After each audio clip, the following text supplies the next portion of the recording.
Hello friends, welcome to science hub. तो आज का जो वीडियो है वो अपना जो class 10th NCERT CBSE board से जो है उन बच्चों के लिए है। उनका जो हम सेकंड चैप्टर स्टार्ट कर चुके थे उसका पार्ट फर्स्ट कंप्लीट हमने कर लिया था, तो ये है उसका पार्ट सेकंड।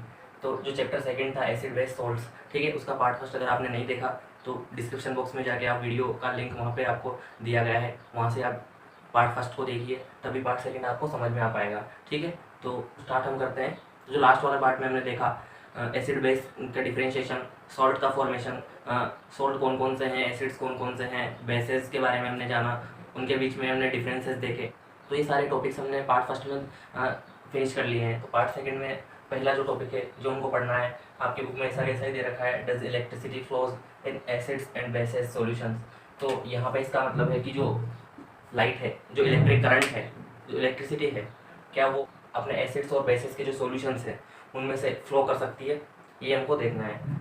तो जैसा कि पार्ट फर्स्ट में हमने देखा कि जो एसिड्स और जो बेसिस होते हैं, इनका जब वाटर के अंदर इनका जब एक्वा सॉल्यूशन बनाया जाता है, जल में इनको घोला जाता है, वाटर के अंदर इनको मिक्स किया जाता है, तो उनका एक्वा सॉल्यूशन तैयार हो जाता है। ठीक है, और उस एक्वा सॉल्यूशन के बनने के बाद इनका जब वाटर के साथ डिसोसिएशन होता है, ये जब टूटते हैं तो ये केटाइंस और एनाइंस बनाते हैं, दो प्रकार के आयंस बनाते हैं, वो हमने देखा।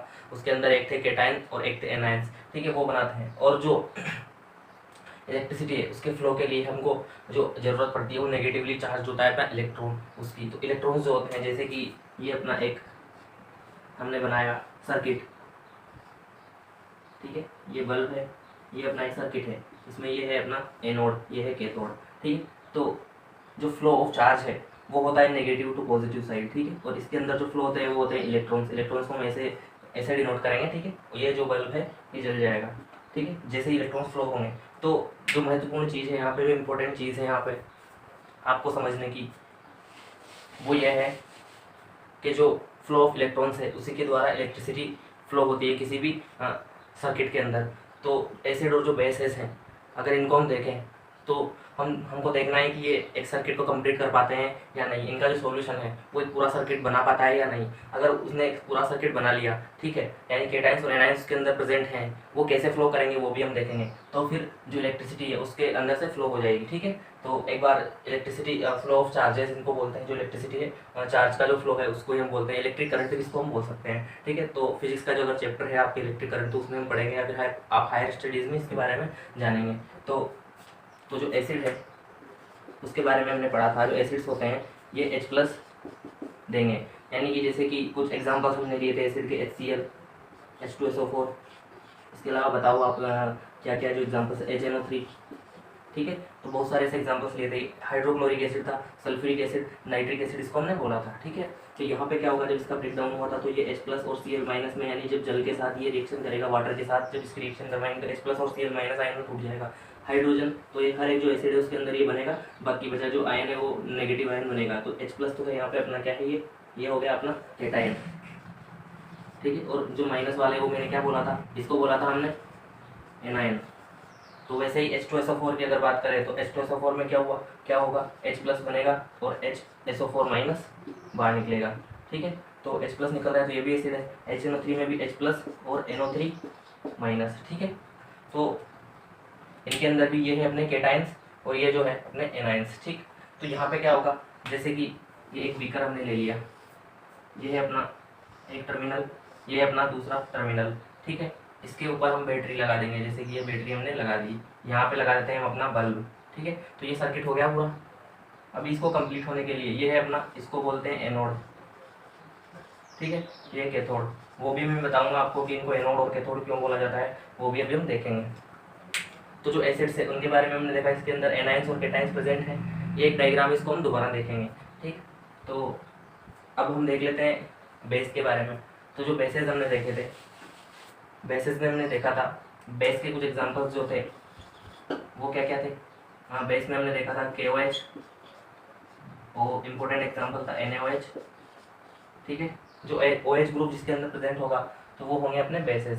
ठीक है, तो यहाँ पे जब भी इसका ब्रेकडाउन होगा वाटर के साथ, जब भी डिसोसिएट होंगे तो ये देंगे K+ और OH-। ठीक है, ये देगा Na+ और OH-। तो यहाँ पे भी एक तो केटाइंस बने और एक बने अपने एनाइंस। ठीक है, तो मेन चीज़ जैसे कि मैंने बताई, जो फ्लो ऑफ चार्जेस हैं वो इलेक्ट्रिसिटी होती है। इलेक्ट्रिक करंट जब फ्लो होता है तो उसके अंदर चार्जेस फ्लो होते हैं, और वो चार्जेस जो नेगेटिव चार्ज, नेगेटिव जो यानी कि जिसको हम बोलते हैं एनायंस, तो एनायंस जो होंगे वो फ्लो होंगे negative terminal to positive terminal. ठीक है, तो मैं एक बार आप इसको नोट कर लीजिए। फिर आपकी बुक में जो एक एक्टिविटी दी हुई है, ठीक है, वो डायग्राम के साथ उसको हम एक्सप्लेन करते हैं। तो अपना टॉपिक आपको याद ही है, इसको मैं मिटाता हूँ, यहाँ पे थोड़ी स्पेस की अपन को ज़रूरत पड़ेगी।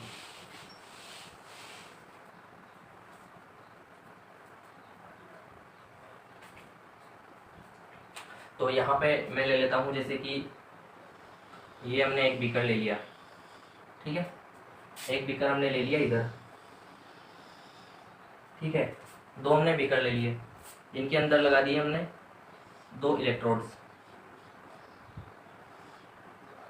ये हो गए अपने दो इलेक्ट्रोड। इस साइड भी इसे दो इलेक्ट्रोड हम रख लेंगे, इस वाले बीकर में भी।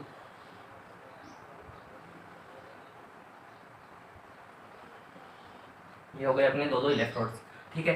इसको हम कनेक्ट करवाते हैं बैटरी से। ये हो गई अपनी बैटरी, और ये है इसका बल्ब, इस पर एक हमने लगा दिया बल्ब, ठीक है, ये हो गया बल्ब। इधर भी ऐसे का ऐसे ही हम बनाएंगे, इसको इनको जो है हम कनेक्ट करवाएंगे बैटरी से। तो ठीक है, अभी एक छोटा सा एग्जांपल मैं आपको देता हूँ। इसके अंदर जो सॉल्यूशन है, तो इसके अंदर सबसे पहले हमने सॉल्यूशन लिया ग्लूकोज का, ठीक है, और इसके अंदर जो सॉल्यूशन लिया हमने कोई सॉल्ट हमने ले लिया। अब ग्लूकोज का फॉर्मूला होता है C6H12O6। तो वाटर के साथ जब इसकी रिएक्शन हम करवाएंगे तो यहाँ पे कोई आयंस नहीं बनेंगे, ठीक है। जबकि सॉल्ट का एग्जांपल अगर हम लें NaCl, जो कि कॉमन सॉल्ट है, तो इसका जब वाटर के साथ रिएक्शन इसकी करवाएंगे तो ये दो भागों में टूट के इसके साथ पूरी तरह घुल जाएगा, यानी इसका डिसोसिएशन हो जाएगा, ठीक है, और ये एक एक्वा सॉल्यूशन बना लेगा NaCl का, ठीक है। और ये दो भागों में जो टूटेगा Na और Cl माइनस, Na प्लस और Cl माइनस में। तो जैसे यहाँ पे जो है ये जो बल्ब है ये नहीं जलेगा, जबकि यहाँ पे जो बल्ब है ये जल जाएगा, ठीक है। ऐसा होगा क्यों? कि हमने देखा कि इलेक्ट्रिसिटी को फ्लो होने के लिए किस चीज़ की ज़रूरत है, कि जो सर्किट है उसके अंदर चार्जेस फ्लो होने चाहिए, यानी फ्लो ऑफ चार्ज होना चाहिए। तो यहाँ पे जो सर्किट था, तो यहाँ से जो इलेक्ट्रॉन निकला, ये नेगेटिव टर्मिनल है, पॉजिटिव टर्मिनल है, इसको बोलते हैं एनोड, ठीक है, और इसको बोलते हैं कैथोड। उधर भी यही है, इधर ये एनोड है। ये एक और मैं छोटी सी चीज़ जो आपको बता दूं, एनोड और कैथोड को आप कैसे याद रख सकते हैं। जैसा कि हमने पढ़ा था, जो पॉजिटिव चार्ज था इसको हमने बोला था केटाइन, आयन है, तो ये हो गया केटाइन, और जो नेगेटिव चार्ज है इसको हमने बोला था एनाइन, ये भी एक टाइप का आयन है। तो नेगेटिव जो चार्ज है उसको एनाइन बोला, ठीक है। तो होता क्या है कि जो नेगेटिव चार्ज वो निकलता है कैथोड से, लेकिन ये जाएगा किसके पास, ये पॉजिटिव के पास जाएगा। आपने नॉर्मल सी चीज़ आपने पढ़ी होगी, जब आपने लास्ट क्लासेस में, आपने 8th और 9th क्लास में आपने पढ़े होंगे कि जो लाइक चार्जेस हैं, जैसे पॉजिटिव और पॉजिटिव, ये एक दूसरे को रिपेल करते हैं, यानी एक दूसरे से दूर भागेंगे, ठीक है। जबकि जो नेगेटिव है वो भी एक दूसरे से दूर भागेंगे। तो जो सेम चार्जेस हैं, जो लाइक चार्जेस हैं, वो रिपल्सन होता है उनके अंदर, ठीक है, यहाँ पे होगा रिपल्सन। जबकि जो अनलाइक चार्जेस, जैसे पॉजिटिव हो या नेगेटिव या पॉजिटिव, बात एक ही है, तो इनके बीच में होगा अट्रैक्शन, ये आपको पता ही है, ठीक है। तो यहाँ पे क्या होता है, जो कैथोड से जो इलेक्ट्रॉन निकलता है, यानी कि उसको हम बोल सकते हैं कि जो एनाइन निकलता है वो जाएगा पॉजिटिव के पास, यानी पॉजिटिव की तरफ वो अट्रैक्ट होगा।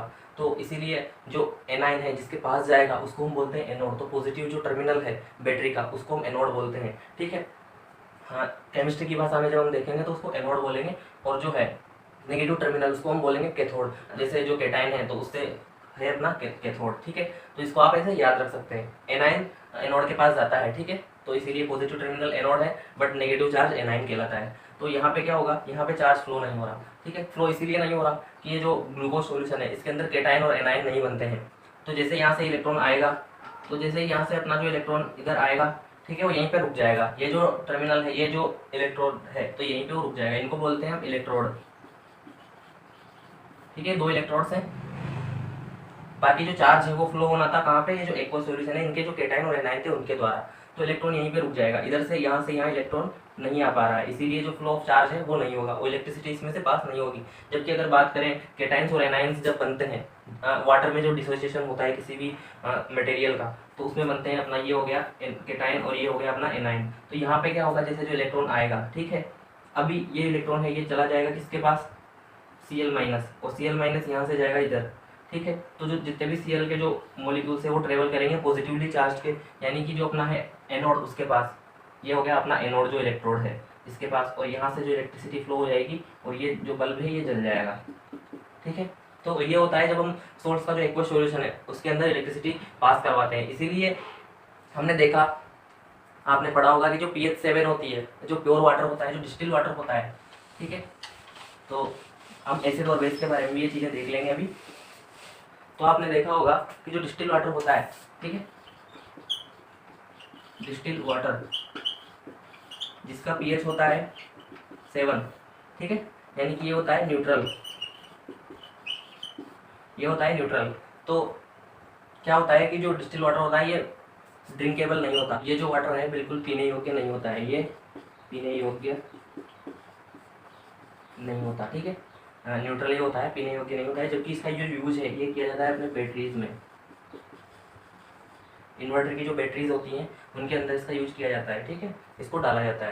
तो जो डिस्टिल वाटर है इसके अंदर केटाइंस और एनाइंस भी नहीं होते, तो ये जो होता है ये इलेक्ट्रिसिटी का बेड कंडक्टर होता है। तो ये होता है अपना बेड कंडक्टर। जबकि जो एसिड्स और बेसिस होते हैं वो गुड कंडक्टर ऑफ इलेक्ट्रिसिटी होते हैं, यानी कि वो इलेक्ट्रिसिटी के अच्छे वाहक होते हैं, उनके अंदर से आसानी से इलेक्ट्रिसिटी पास हो जाती है। तो हम यहाँ पे एसिड और बेस को भी हम देख लेते हैं। जैसा कि जो एसिड होता है, जैसे कि HCl एसिड हमने ले लिया, तो इसका जो डिसोसिएशन होगा वाटर के साथ वो होगा H+ आयन और Cl- आयन, यानी कि एक बनेगा केटाइन और एक बनेगा एनाइन। यहाँ पे जो केटाइन है वो H+ है और जो Cl- है वो एनाइन है। ये है अपना एसिड, ठीक है। तो यहाँ पे क्या होगा, वापस से Cl- की द्वारा जो है इलेक्ट्रिसिटी फ्लो हो जाएगी, ठीक है। वैसे ही जो बेस है, जैसे NaOH को हम देखें, NaOH भी इसी तरह केटाइंस और एनाइंस में टूट जाएगा, और उसको भी आप आसानी से समझ सकते हैं, वो आप भी कर सकते हैं, ठीक है। अब जो नेक्स्ट टॉपिक है आपका acids bases reacts with water. तो जो इसको आप नोट कर लीजिए अगर आपने नोट नहीं किया है तो। नेक्स्ट जो टॉपिक है अपना उसका नाम है एसिड बेस विद वाटर। तो मेन चीज़ जो हमको देखनी है यहाँ पे एसिड बेस और वाटर, इसके साथ जो एसिड बेस जो है वाटर के साथ कैसे डिसोसिएशन उनका होता है, ठीक है, कैसे वो बिहेव करते हैं, उनकी क्या क्या प्रॉपर्टीज़ हैं, वाटर के साथ जो एक्वा सॉल्यूशन वो बनाएंगे तो वो हम देख लेते हैं। छोटी सी चीज़ मैं लिखता हूँ, when acids and bases added to water, these are dissociated into किस के अंदर ये टूट जाएंगे, anions and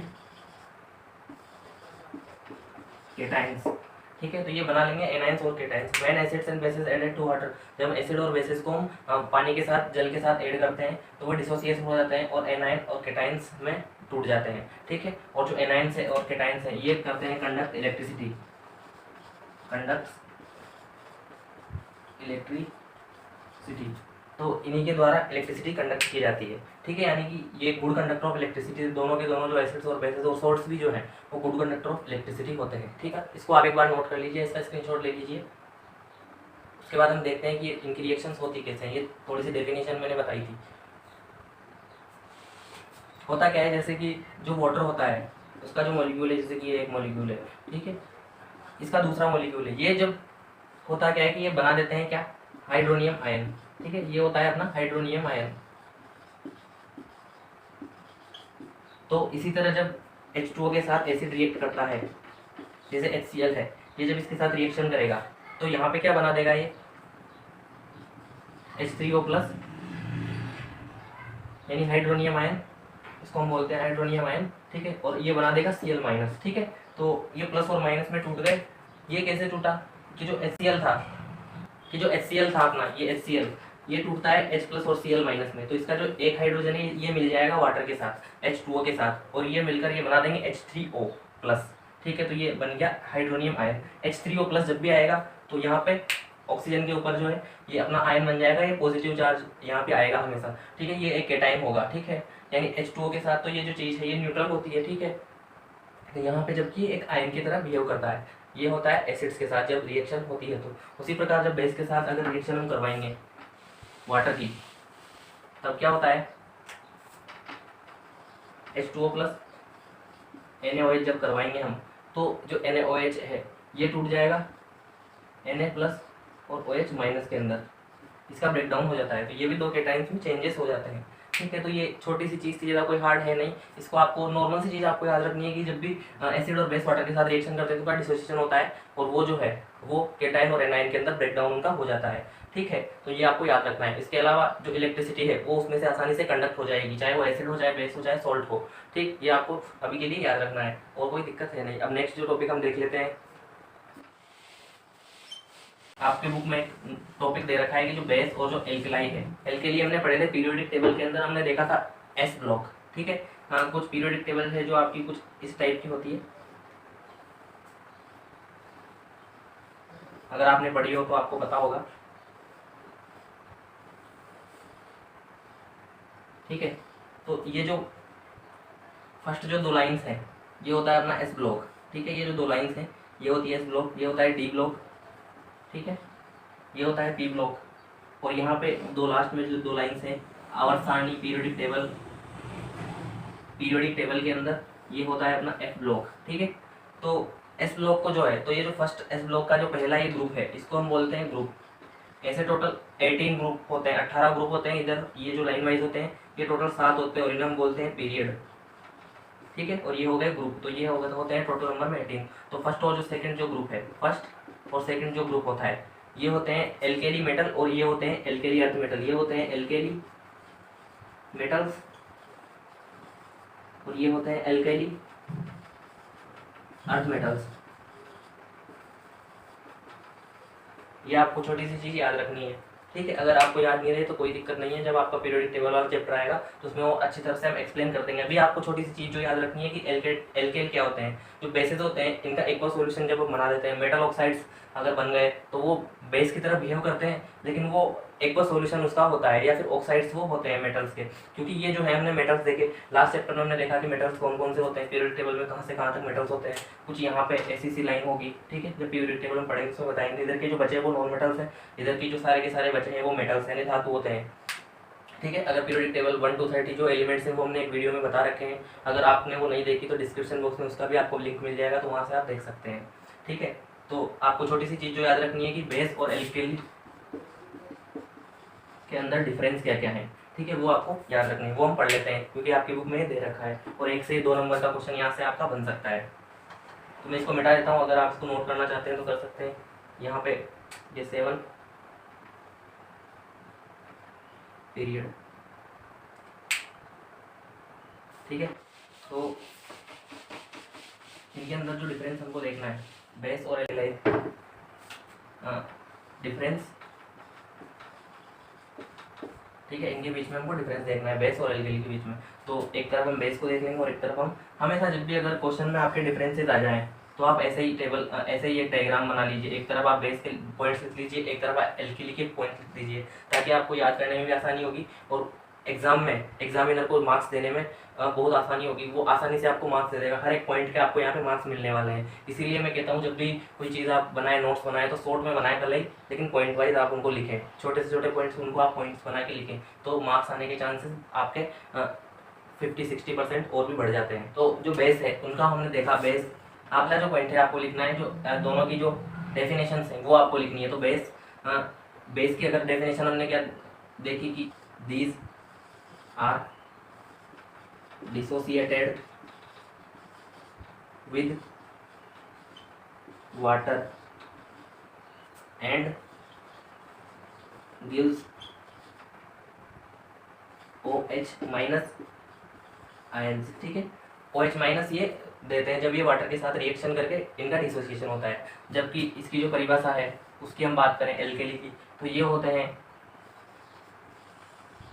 aqueous solutions of bases. ये जो है एक्वस सॉल्यूशन होते हैं बेस के ही, तो ये जो है एक्वा सॉल्यूशन होते हैं बेस के। इनकी अगर बात करें, सेकंड पॉइंट जो आप लिख सकते हैं इसके अंदर, उसके अंदर आप सेकंड पॉइंट ये लिख सकते हैं कि जो बेसेस होते हैं, ठीक है, ये एसिड्स के साथ रिएक्शन करके न्यूट्रलाइज हो जाते हैं या फिर सोल्ट्स बना देते हैं, सोल्ट और वाटर ही बना देते हैं, ठीक है। तो एसिड प्लस बेस, लास्ट वाली क्लास में हमने देखा था एसिड प्लस बेस ये हो जाते हैं, सोल्ट प्लस वाटर ही बना देते हैं और इनका न्यूट्रलाइजेशन हो जाता है, ठीक है। ये न्यूट्रल हो जाते हैं, इनकी पीएच हो जाती है 7। तो जो एसिड प्लस बेस ये मिलकर बना लेते हैं सोल्ट प्लस वाटर।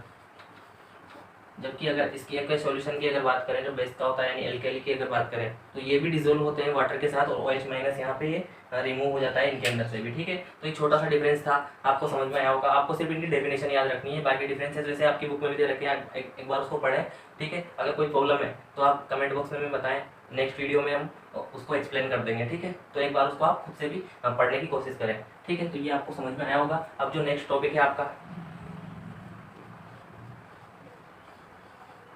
ठीक है, पीएच स्केल। लास्ट वाली क्लास में मैंने आपको बताया था पीएच के बारे में, जो एसिड्स होते हैं उनका डिफरेंशिएशन भी इसके बेस पे, पीएच स्केल के बेस पे हमने किया था, एसिड्स और बेसिस को डिफरेंशिएट किया था। कुछ जो सब्सटेंस है, जो नेचुरल सब्सटेंस है, नेचुरल जिनमें एसिड्स पाए जाते हैं, उनकी पीएच के बारे में हमने थोड़ा सा नॉलेज देखा था। तो पीएच स्केल एक टाइप का स्केल है, ठीक है। मतलब ऐसा स्केल नहीं कि जो मतलब आपको प्रैक्टिकली दिखेगा, वो होता है एक वर्चुअल स्केल जिसको हम कह सकते हैं, ठीक है। तो वो एक स्केल ऐसा होता है। कुल मिला के आप ये समझ सकते हैं कि जो नंबरिंग के बेस पे उसको थोड़ा सा एक्सप्लेन किया गया है, ठीक है। तो लास्ट वाली जो वीडियो है उसमें हमने देखा कि इसकी जो स्टार्टिंग है वो 0 से होती है, बीच में इसमें एक पॉइंट होता है जिसका पीएच होता है 7, वो हमने देखा, ठीक है। और इधर लास्ट जो पॉइंट होता है वो होता है 14, ठीक है। तो ये ऐसे टाइप का एक स्केल होता है। अब यहाँ पे जो हमको देखना है कि 7 से और इस साइड जब हम देखेंगे तो ये बढ़ती जाती है एसिड की स्ट्रेंथ, ठीक है। यानी कि जिसकी पीएच 7 से कम होती चली जाएगी वो उतना ही ज़्यादा एसिडिक होगा, यानी कि वो उतना ही ज़्यादा पावरफुल एसिड होगा, ठीक है। यानी कि यहाँ पे होते हैं वीक, मतलब यहाँ से जब शुरू करेंगे 7 से इधर की साइड जब हम जाएंगे 7 to 6 5 4 3 2, तो वहाँ तक आते आते जो मोस्ट पावरफुल अगर एसिड की बात करें तो जिस भी एसिड का पीएच होगा 0 या 0.1 0.2 वो मोस्ट पावरफुल होगा, ठीक है। मोस्ट एसिडिक उसको हम बोल सकते हैं, या मोस्ट एसिड पावरफुल एसिड वो होगा, ठीक है। जबकि अगर बात करें 7 से इस साइड जब हम जाएंगे, ठीक है, तो ये दिखाता है बेसिस को, ये इधर की साइड बढ़ती है बेसिक स्ट्रेंथ, ठीक है।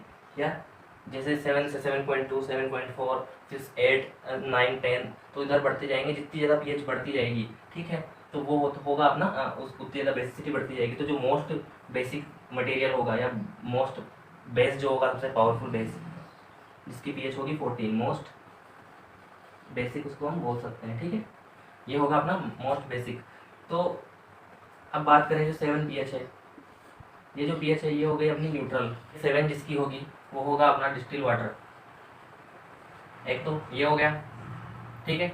उसके अलावा जिसकी पीएच 7 होगी वो होंगे साल्ट्स, क्योंकि ये भी होते हैं न्यूट्रल, ठीक है। एसिड और बेस की जब रिएक्शन होती है तो न्यूट्रलाइजेशन रिएक्शन उसको हम बोलते हैं, सोल्ट प्लस वाटर वहाँ पे बनता है, ठीक है। तो एक छोटी सी पीएच स्केल के बारे में आपने जानी, आपको समझ में आया होगा पीएच स्केल होता क्या है, हाँ, ठीक है। तो अब इससे इसका जो यूज है वो क्या है उसको हम देख लेते हैं, और कुछ जो चीज़ें हैं उनके हम पीएच मान, जैसे मैं बता दूँ आपको, जैसे जो अपना ब्लड होता है इसका पीएच वैल्यू होती है 7.4, ठीक है। और बॉडी की जो जैसे कि सलाइवा है, जो लार बकल कैविटी जो होती है अपनी, जो माउथ कैविटी है उसके अंदर जो सलाइवा है, लार जिसको हिंदी में बोलते हैं, उसकी भी होती है पीएच 7.4।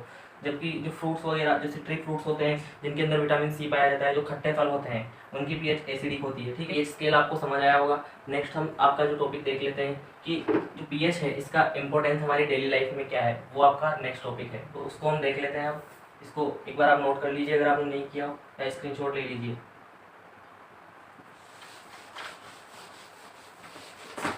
नेक्स्ट जो टॉपिक है आपका उसका नाम है इम्पोर्टेंस ऑफ पीएच इन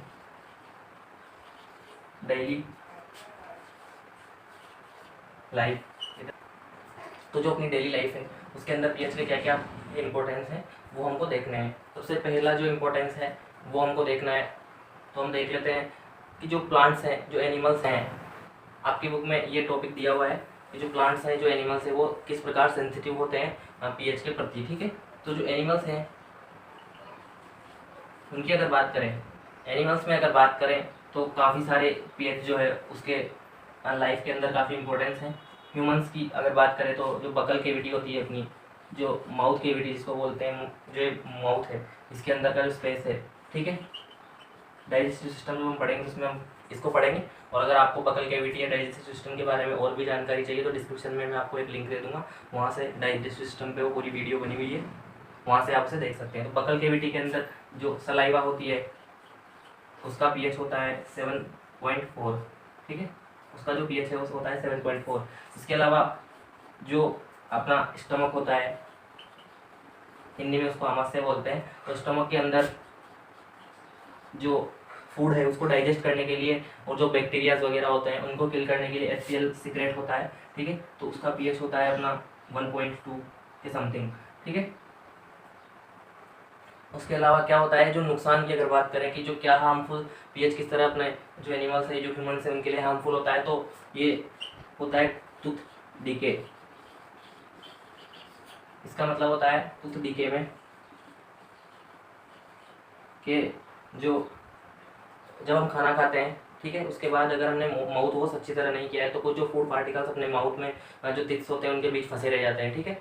तो अपने माउथ में लाखों करोड़ों जो बैक्टीरियाज होते हैं वो उनको खाना स्टार्ट कर देते हैं, वो उसका डिकम्पोजिशन स्टार्ट कर देंगे, और जब वो उसका डिकम्पोजिशन स्टार्ट कर देंगे तो कुछ वो अपना वेस्ट मटेरियल निकालेंगे, ठीक है। तो जो बैक्टीरियाज होते हैं माउथ के अंदर, मीन्स जो बकल केविटी है अपनी, उनके अंदर जो बैक्टीरिया प्रेजेंट होते हैं, ठीक है, तो ये एसिड का सिक्रेशन यहाँ से करेंगे, ये एसिड का फॉर्मेशन करेंगे, और ये जो एसिड होता है ये अपनी जो टिथ है उसके ऊपर इनेमल की जो कवरिंग होती है, हार्डेस्ट कवरिंग होती है इनेमल, ठीक है। जो अपने टिथ है उनके ऊपर इनेमल जो सब्सटेंस है उसकी कवरिंग होती है, ठीक है। तो जो एसिड है वो इसको हार्म करेगा, तो उसे हम टूथ डीके कहते हैं। तो ये जो टॉपिक है इसको हम अब नेक्स्ट क्लास में फिनिश करेंगे, ठीक है। आज की क्लास बस इतनी हो पाएगी। नेक्स्ट जो क्लास है उसके अंदर हम जो इम्पोर्टेंस है पीएच के अपनी डेली लाइफ में, तो प्लांट्स की लाइफ में, इसके अलावा और भी जो यूजेस हैं उसको हम देख लेंगे, ठीक है। इसको हम और अच्छी तरह एक्सप्लेन करेंगे नेक्स्ट क्लास के अंदर। तो हमारे साथ देखते रहिए, और चीज़ें अगर समझ आ रही हैं तो और भी बच्चों को शेयर कीजिए, बने रहिए हमारे साथ। Thank you.